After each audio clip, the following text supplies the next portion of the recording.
Mahatagan na og kasulbaran ang dugay ng gihambin nga problema nga tubig sa katawhan sa Barangay Santa Maria, Tangub City.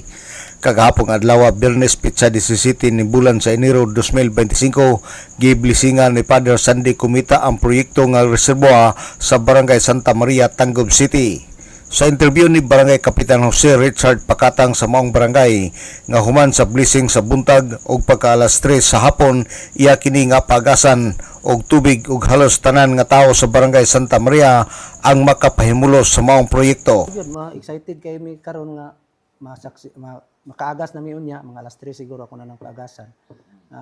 Nahuman na ang blessing dayon. Mao na patubig na to gikan sa purok.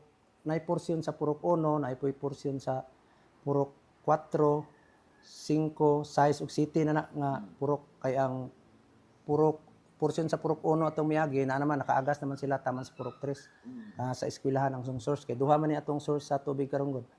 Ang kaning nasa sa eskwelahan o kaning nasa ibabaw. Ang kaning sa ibabaw karon lang giblisingan dayon muagas na ninyong hapon. Sa pagkaroon ang ilang gihimo, aduna sila 34 kapasong aron didto magkuha og tubig ang katawhan ug wala pay gidistribute nga tubo sa matag balay. Ubay-ubay yung katawhan ani kay magtibo katawhan gyud ang makapahimulos ani pero wala na mo ni gi pakuan og baybubong amo ni gipaagi og baypasong. Pasong usa ba gato. Murarag payag-payag ba nga nay pasong nga. Murag tabangan sa tanan murag grupo-grupo ba.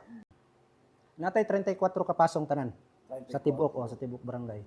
Si Barangay Kapitan Jose Richard Pakatang sa Barangay Santa Maria, Tangub City. Ang maong proyekto ang natawo kini sa panahon nga Congressman pa si Governor Henry Wominal. Alang sa DXDD Radio Campana, ang radyo sa simbahan, WD45 Dudong Bargamento, Danag, Sanakbayan.